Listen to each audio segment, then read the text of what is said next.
Hello and welcome to the GoodPractice Podcast, a weekly show about work, performance and learning. I'm Ross Garner and this week we're discussing learning transformation. What does this mean? Well, we'll find out over the next 30 minutes or so. I'm joined as usual by regular contributor Owen Ferguson. Hello, Owen. Hello, Ross. That's the most neutral hello you've done in a little while. Were you told to be more friendly? Someone asked me this. Look, I want to keep you on your toes. I want to make sure that you don't know quite what to expect, and I thought I would mix it up with a fairly neutral hello this time. Okay, so no one told you to be more warm in your hellos? No, because it wouldn't work. Oh, it was such a drastic change after 140 episodes or 130 episodes where you suddenly just start being friendly that I was like, someone said something, but no. Okay, that's fine. We're back to normal, Owen. Normal service has resumed. And the other voice that you might be able to hear in the background there is a first-time guest on this podcast. It's Barbara Thompson, formerly of BP and PA Consulting, and now a senior learning architect at GP Strategies. Not the same GP as GoodPractice, I should add. Hello, Barbara. Hi there. Thank you for having me. Oh, thanks very much for coming. Do you want to do a little bit of credentials, a little bit of what your background is before we get into the transformation aspect of this chat? So yes, happy to. So just in terms of a bit of a sprint of my career, I started off in operational roles, places like Tesco, and the dot-com era. I did a stint in there, and then found myself in learning at BP, working with a number of household names, of which I'm sure that you're aware of, and really thinking about how we take the organisation with the multitude of things that the organisation has to do and really get closer to understanding that, and therefore providing a range of things to support people with their needs. So it sounds a bit abstract, but we'll get into that, no doubt. So I spent 9 years there cutting my teeth in a massive organisation, and then went to the other side, the dark side, and worked in consulting. So have this sort of nice balance of in-house and supply experience. Yeah, absolutely.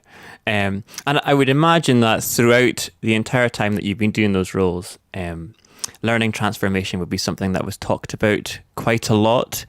I don't ever hear anyone say that their learning function is amazing and couldn't transform. We kind of talk about transformation all the time. But what do you think people mean by that, and where should we start with it? I think it's an interesting question because I hear that raised both implicitly and not so. So it's not always the positioning that we want to transform our learning. In fact, I do hear many people thinking that their learning organisation is, really right on and meeting the needs of the organisation. So that in itself is a challenge in itself once we do the discovery and find out that that's not quite the case. But there is a growing... There's a warning sign to anyone at home thinking, oh, this is going great. They should speak to Barbara and quickly find out that maybe it's not going as well as they thought. But generally, the way that it's presented is that there's a growing recognition. Is that even a word? There's a growing recognition. There's a growing recognition that... that organisations can't meet either the pace or the quality of what the business needs, and so that's what's often expressed, and also the learning capabilities are perhaps not what they should be in sort of today's environment. So those are a number of the ways that it's expressed, or that people are wanting to dabble and get their head around digital as a concept, as part of how you join up the organisation is the way that I would express it. But typically people are thinking about how we can add an LMS or some kind of learning platform into the mix. What are the problems that people say that they have when you're doing that discovery phase? I mean, they want people to be better, would kind of be the big kind of overarching thing. But what does that mean, really? I think there's probably like sort of 2 or 3 themes in terms of what people are asking for, which is that, and I'm going to use their language, people don't like learning. There is also something about the disparity with the capabilities that's needed, and so how do we train people quicker and faster with limited resources? And then there's something around how do we get our head around all of this slew of stuff in terms of platforms, the LX, the CX, the UX, the this X, and I feel that many learning organisations are quite confused with where to pivot and move next, and so what happens in many instances, that inertia just kind of sets in. So I guess the issue is that there's too much that could be done, right? The problem's kind of ill-defined, and there's lots of solutions for sale. Let's be honest. There's lots of things that you can buy in that might ostensibly solve the issues that you have. My guess is that you wouldn't think that buying in a solution off the shelf would be, as an arbitrary decision, a good approach to take. So where should we start with learning transformation? So absolutely what you say. That's often what we're called in to do, because people have picked up on that being part of the narrative of some of the work that we did at BP, but by no means was that the sole thing, but it's perhaps the thing that people gravitate towards. So absolutely do not start with lobbing in a platform. That will be just time and money, not very well spent. So I've taken some of my cues over the years from the kind of field of service design, and they have a term which is around understanding the kind of the front stage, and that has some linkage towards UX, but essentially is understanding the touch points that a customer, and they're referring to it as external customers, but in our case our learners, understanding all of the touch points that they have, and really understanding how therefore does the learning present itself in the organisation? What are some of the frustrations? Where can you be better with some of those touch points, and really kind of go after that? For me, ultimately, that for me is around learning transformation. Make it much of a kind of a slicker system for people to engage with, and then obviously the products and services will kind of fall out of that. That for me is what learning transformation is about, and getting much clearer to what the overall business strategy is, and therefore linking again kind of products and services to that. That's how I define it. But if you were to ask every single one of your guests what that means, you would have lots of different answers, which is also fine. Yeah, I might dig into that a little bit if that's okay, because I wonder if people at home might wonder what you mean by UX and also what you mean by touch points. Sure. So again, there's a multitude of different ways that people are expressing UX. I guess I've attached significance to the way that Apple define it, which is that understanding the environment, the motivations and the frustrations of the people that you're ultimately designing for, so that once you're closer to that, you can develop products and services that are aligned. You can think about how you market to them, and kind of why wouldn't you do that? I mean, that's the way that product managers have been doing this for ages, and it kind of seems to work. So that's the context of what I mean by UX, and then making sure that you understand, therefore, how you can construct meaningful customer journeys and experiences that are aligned to that. So it's really always building out from that, and then aligning it to the wider sphere of what you need to do in terms of overall business strategy. So that's what I see as UX being that sweet spot in the middle. That's the first point, and I can't remember the other question that you had. Well, I was asking what touch points were, but I think you've kind of covered it. And but it's you're discussing what we might consider learners. I know that's a loaded term, or employees as customers. But it's an interesting way of kind of thinking about the marketing and what they need to do their jobs and kind of responding to demand. It's not totally a customer relationship though, because you're also trying to get them to do something that possibly they don't want to do, or they might not be interested in it. I was just wondering where you think that the customer metaphor breaks down. Or maybe it doesn't break down. I think from my perspective, some of my bias is that I spent my formative years around retail, so that sort of informed some of the way that I look at it. But also, I don't see learning as pure learning. I think many of the things that we masquerade as learning is actually around how do you affect behaviour change. And so if you look at it in terms of that construct, which I do, then you look at all of the range of techniques, and a lot of people are sort of talking about how you therefore leverage marketing and a range of other things to support that. So I think if we look at it as a simple binary, kind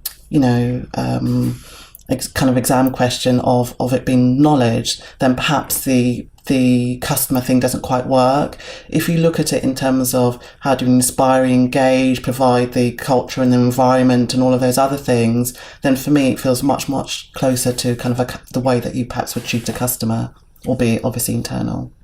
Yeah, of course. And I think, Ross, you're thinking that some companies don't think of making customers do things that they don't really want to do anyway. Right, well, that is obviously the purpose of marketing.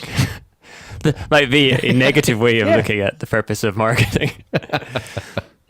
Yeah. But some of the stuff that Barbara's talking about, it to me sounds like when you get into the design phase of something, putting the employee at the heart of that process is absolutely critical. You do have these kind of sometimes competing but often aligned needs that you can uncover. The organisation has certain things that it wants to achieve. There's certain things that they need to see happening in the organisation that might not be happening at the moment. But in terms of the design process, understanding what those things are, the organisation's needs and wants kind of stop at that point, and that's when you have to understand, right? Okay, why isn't this happening already? What's preventing that from happening? Do the employees not do it because they don't care, it's not important to them, or is there something systemic getting in the way of them doing it because they also think that it would be a good idea to do these things?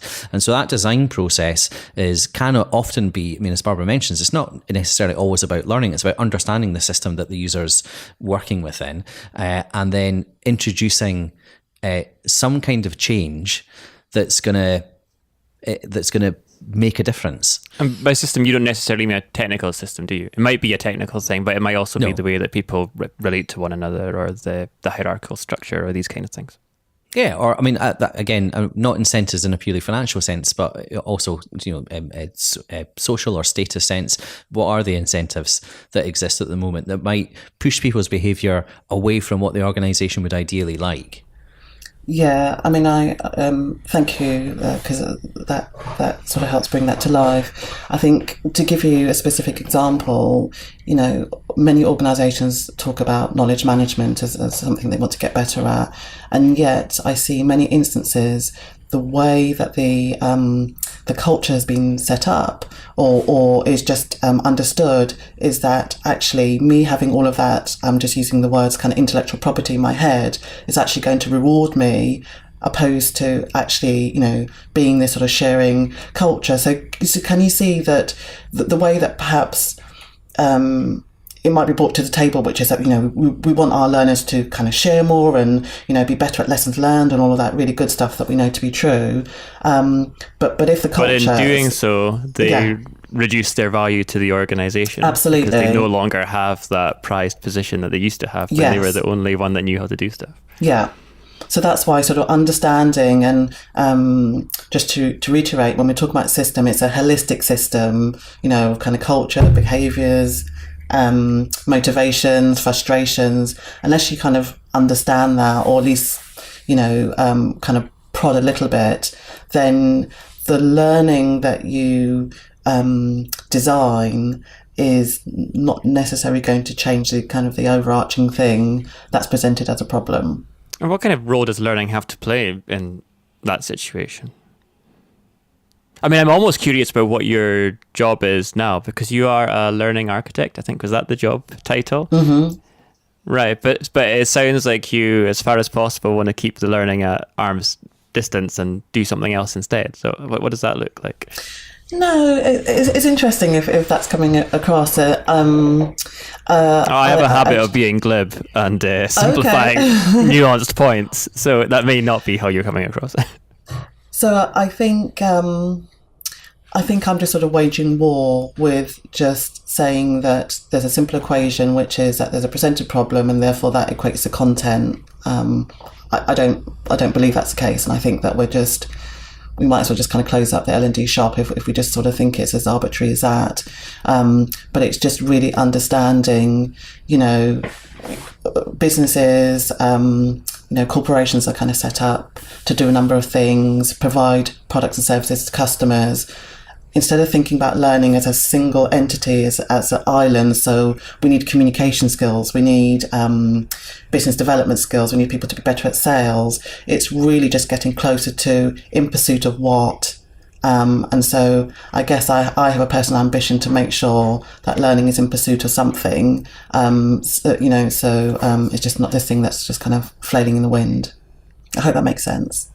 Yeah, it does. I was reading a report from Deloitte just before we started this podcast on learning transformation. It was about 5 years old, but it was still kind of interesting. And one of the ways that they were encouraging people to transform learning was to be more efficient.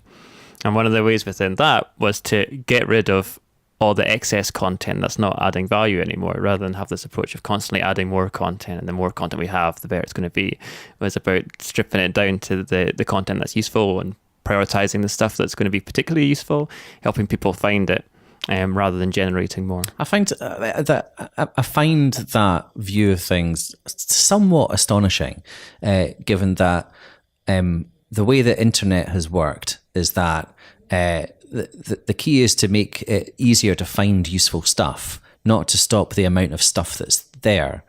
But the way that the internet works is it has a really great mechanism for finding useful stuff, which is often not the case within the enterprise. Absolutely. Yeah.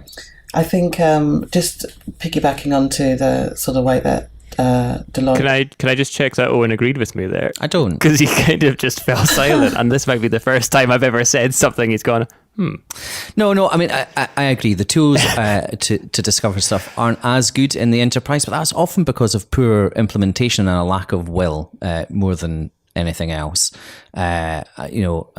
Search is a well understood technology, if you will. And so it's a case of how do we best hook that, rather than turn around and say, let's get rid of all the stuff that people aren't using. Really, are they not using it, or can they not just not? Well, usage is only one metric. You could also look at the quality of the stuff. And then, how do you assess the quality of all of that stuff? Do you get Deloitte to do it? That is the last thing I would do. Okay, we've gone off piste. Barbara, you were going to come in on the content Deloitte point. It was just an observation, really, to how they define it. I guess I was just sort of thinking that, if I had like a sort of a couple of seconds to define what I see as kind of learning transformation, or at least what you should do in order to get started, because I think that's typically the thing that people are struggling with, is that we understand that there perhaps are some things that we need to do better. Where do we start? Because we already said that there's just a lot of things. It's too big. And to sort of break it down. And I think for me, and I've sort of done this in a number of my engagements, and of course, whilst we're at BP as well, there's sort of two things to get after. Is one, it sounds a little bit controversial, but I'm going to say it as well, but to really ask senior people what they think of learning as a role within the business, not necessarily in terms of the outputs, because you're getting a little bit clearer to understanding that whether it's this thing that's just sort of this big compliance agenda, whether people value it, and therefore who your advocates are. So I think it's really, really important to ask that question. And then the other question is to, as I said before, to develop a mindset with understanding how people are doing things across the organisation. I refer to it as following the breadcrumb trail. So find out how people are doing it, because you can be damn sure that they're not always engaging with kind of the formal L&D to do things. And guess what? They're probably doing things quite effectively as well. So understand that, have that kind of UX mindset, then come back, make sense of that data, and then really think about then how you build out from there. But if you're sort of meeting and understanding those two needs, and then having that lens of aligning it to strategy, that is what you build out from. But you don't start implementing, lots of new content, but putting in platforms until you've understood that position. So that's where I would suggest that people get started. Yeah, understanding their existing habits and behaviours is essential, because as you say, it might be that they have themselves crafted a much more efficient way of achieving the goals that are important to them. But equally, they might have crafted something that absolutely is not efficient. They're doing, but then the question is, why are they not doing it in this more efficient way? It's interesting to uncovering, like, where are the friction points that are getting in the way of people engaging with something, and sometimes it's a case of actually they're not engaging with it because that thing isn't useful, and sometimes it's we've made it really difficult for them to get access to that. Exactly that. And I'm really, really interested with the motivations that people have, what I would refer to as kind of slightly hacking their way around to try and get things done. But guess what? There's a clear motivation that they have for that, and it's really important to surface that. And then when you start thinking about how you build out after that, where you can attach the value is to getting the execs closer to the learning narrative, because sometimes execs have a view about learning, and what you want to do is try and turn them into advocates. And in the example of the learners, where they're having all of that friction and spending a lot of time and effort, guess what? That can be a quick win. You can attach value to sort of making their lives easier. So unless you kind of have those data points, then I don't really see how you can then pivot and move from there. How often do you come across execs that have that compliance-focused mindset for learning? And what do you do when that happens? Because that sounds like the hardest part. Yeah, it's an interesting one. So a reasonable amount is the answer to the question. I think what's interesting about our function in particular is that everyone can be seen as a learning expert. And what I mean by that is everyone has had touch points with learning, because we've all gone through an educational process of some description in our formative years, and then some of us might have gone into university, some might have done some MBAs and other things. So what's quite unfortunate is that the experiences that people have had with learning as an overall construct has slightly impacted. It could be positive, but the negative is quite entrenched when people have a negative view. So that's quite, sort of quite interesting. In terms of how you turn that around, of course it's difficult. I think it's essentially around kind of coaching in a sense, but really trying to kind of surface the kind of what's in it for me in terms of learning. So for example, it's not uncommon for me to hear from senior execs that we just don't have the capabilities in order to kind of drive forward into new markets or with new products or whatever. So once you sort of understand and drill right the way down to that, then you can get closer to sort of showing what learning as a value proposition would be for them. But they don't lead with that. It's just the typical sort of reaction to, I have to sit down and do 15 e-learning courses as part of my annual certification, or, this, that and the other. So they lead with that. And so, then you do that coaching, the no judgment, you kind of sit and you listen. Could you consider? And then you get to the aha moment, which is, I don't have enough people in order to drive my business force to do X, Y, and Z. Aha. Right, okay. And then that's when you kind of come back and regroup and then sort of think about how you align the learning there. Yeah, it's interesting, isn't it? The education system is almost this great perception skewing machine, and then you've got people who are, senior executives tend to be, a good number of years into their career, and they'll talk about the things that they see from their learning function, and that, more often than not will be compliance stuff, or they'll look wistfully off into the distance and recount a tale about how their MBA transformed their career, but all very much from the perception of what they consider to be learning, and how to ease them out of that gently. I think is that that coaching that you talked about, I think, is very skillful. It's a very you need to have a lot of skill to be able to do that, I think. Yeah, and to be quite candid, in the early days when I was doing that, I just felt completely beaten up. Because it was just kind of an onslaught about the deficiencies in learning as an overall construct. I hasten to add, and because I wanted it to be, I set out quite intentionally for it to not be anything that would feel remotely defensive of learning, but to therefore for it to be more coaching, I thought, let me just sort of tease all of this out, because until you know what the frustrations are, you can't really, flex and work with it. But I was taking quite a lot in kind of the early days, and then I found sort of, I don't know, personal techniques and to say, well, actually, that's got nothing to do with me. It's just a perception, really, isn't it? So, Barbara, how because doing something quite radically different requires the opportunity to do so. So, how would you recommend people go about finding that opportunity?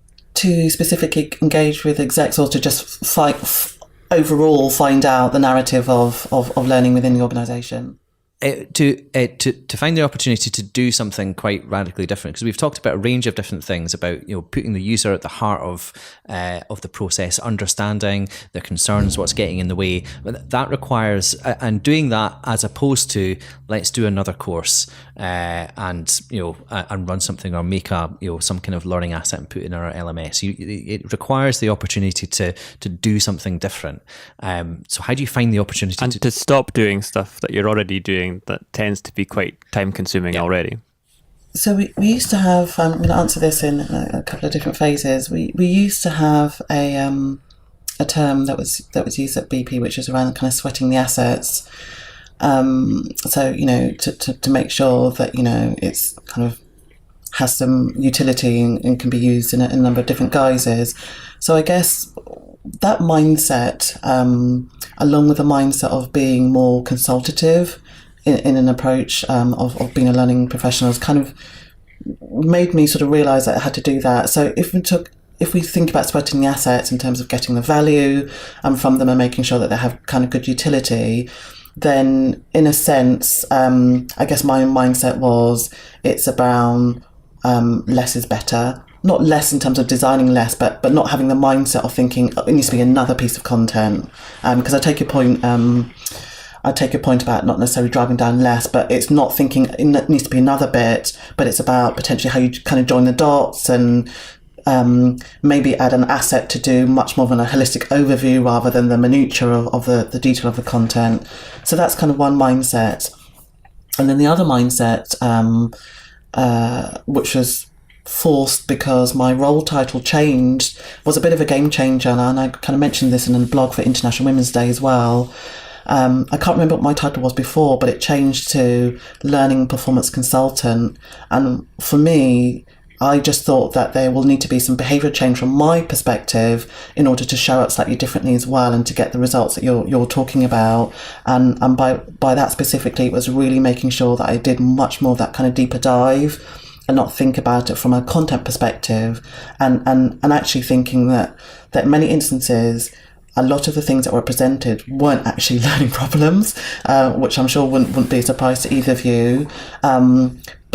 But doing that sort of surface consulting, kind of coaching in many instances was the way to go. So in answer to your question, it's around a personal mindset and narrative that I had that aligned to the job title that I had, and making sure that I was kind of helping to kind of join the dots. So I think that's what's required. Oh, that's a top answer. We are running out of time, but I want to do some corrections and clarifications maybe. So first of all, we tend to give academics an awful bashing on this podcast, and I don't know that is necessarily fair. In fact, the education system in general. I was in the pub last night with a Learning Tech meetup group, and there were some people from a university there and some people from the corporate space. These people go to completely different conferences. They have almost no overlap whatsoever, and I think we should bring someone from academia onto this podcast and have a chat about it, because I think they get unfairly thrashed without a platform to defend themselves. I'm also going to defend Deloitte, who I think I undersold earlier on when I suggested that their approach to transforming learning was to cull some PDFs from the LMS. So I'll link to the report in the show notes, but they were talking about being more effective by focusing on talent gaps and business needs, being more efficient by removing the duplication of effort, using preferred vendors, and cleansing the materials regularly, and being more aligned with the business by investing in measurement tools and reviewing business needs on an ongoing basis. So on behalf of Deloitte, who I'm sure can defend themselves, they did have a very sophisticated approach. It wasn't just culling PDFs. Okie dokes. No, and I think maybe you've presented the culling PDFs thing somewhat simplistically as well, Ross. I don't think that was necessarily the intent. I think you forced me into that position, but we can continue this off air. You two are hilarious. Can I just add one final point onto what I said before? Please so, do. Yeah. So I worked, my sort of first proper job, as I refer to it, was at Nationwide, and ultimately rose to being a financial advisor. One thing that I learned, which really sort of came into sharp focus many, many years afterwards, is that, and this is absolutely analogous to learning, is that people used to come in, and of course we were expected to sell mortgage products and financial and savings products, but actually no one cares about that. And this is the same thing about learning. No one cares. What they cared about, and I had that sort of aha moment, is people came in because they wanted to buy a home. So can you just see that there is often that sort of disconnect with, we are saying, here are learning products for you, and actually what we need to do is make the connection better to what people need to do to make their lives better. So I think that's kind of going to be my sort of, way to kind of sum up this conversation. That's lovely. Yeah. All right, we will move on there then before I butcher your nice summary. And we'll share something we picked up over the past 7 days. Owen, would you like to go first? Sure thing. Very long-time listeners may recall that a book called The Surgeon of Crowthorne was the source of what I learned this week in about episode 30, I think. The book is the amazing story of how the Oxford English Dictionary was created and the role of two particular people, a professor of Oxford, surprisingly enough, and the inmate of a mental asylum. And what I learned this week is that it is being made into a film under its American. That is exciting. It's incredibly exciting. So under its American title, The Professor and the Madman. So that was one of the things I learned this week. The second thing that's closely tied is that it stars Mel Gibson. And I am not sure how I feel about that. So now I'm stuck in a quandary, and so I have learned that I do not yet know whether I can bring myself to watch Mel Gibson in a film about a book that I absolutely adored. Well, if you loved the dictionary as a book, you'll love it as a film. That gag needs some work. That didn't quite work. Yeah. You know what I mean. Fill in your own gag along those lines. Barbara, what have you learned this week? Mine doesn't, just pales into significance based on what you just said. So I basically have a gluten intolerance, which is a bit of a bugbear, me finding food. And I noticed this week that I went into two different places, which I won't name, and I said, have you got any foods that gluten-free? Kind of star gaze over their eyes. Why? Because I have gluten intolerance, is my exact response. Does that mean that you can't eat gluten? Okay. But it was really interesting because I went into two separate places and on the same day, and that was their response. So my simple learning was I just turn around and say I have a gluten allergy, and what I realised is sometimes it's all about language. Oh, was it the same chain? No, completely two separate places. I was wondering if it was a policy thing. Yeah. Yeah. So you mentioned, there must be a question that's asked more and more often. My wife is exactly the same. And what I've noticed over a period of the last 7 or 8 years since she's, first identified that was, it was the stem of a lot of problems that she was having. Things have gone from it being practically impossible to finding anything to actually it's, more often than not in a restaurant, they'll come out and they will have a separate menu. Yeah. It's still somewhat challenging, but it's just really funny how just the language that people seem to get. So when I said that I've got gluten allergies, like, oh, so you can't eat it? Well, yeah, that's what I said. I've got gluten intolerance. So I just thought it was just quite interesting. I think these kind of questions used to be okay because I used to work as a waiter, and we would have a limited stock of gluten-free stuff that we could pass out. So we would often be asked for the gluten-free option, and then people would find out what it was and go, "Oh no, I'll have the main then." You know, and it literally meant that you were taking it from someone who genuinely needed it. But now I think there's so many more options. It doesn't really seem necessary to ask these questions anymore. What I learned this week is properly frivolous, but I thought it was fun. Which actor do you think has made the most money in total at the US box office? If you added up the box office takings of all their films, this is in the US. Who do you think would come out on top? So is this just, do they just need to have starred in it? They need to have been in it. Appeared in it. Samuel L. Jackson. It is Samuel L. Jackson. You want to explain your reasoning? He's appeared in a ton of the Marvel movies and the Star Wars films. Yeah, absolutely. There's a list on Business Insider of the top 50 actors in order, heavily skewed towards anyone that has even a bit part in the Marvel Cinematic Universe. They're all piled into the top 10. So I thought it was as a matter of interest, who's number 2? Can you remember? I've got the link. I'll pretend that I just knew this off the cuff in the edit. Oh dear, Ross does edit to make himself sound much smarter. Yeah, I'm going to redo that dictionary gag as well. Oh, put in canned laughter.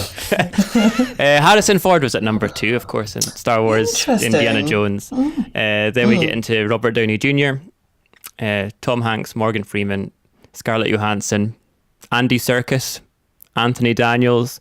Not people you maybe assume, but they do turn up in big franchises. And then like Idris Elba and Don Cheadle and kind of the rest of the Avengers are all kind of fill up the rest of it. I will put the link in the show notes for anyone as nerdy as me who is interested. I am. Yeah.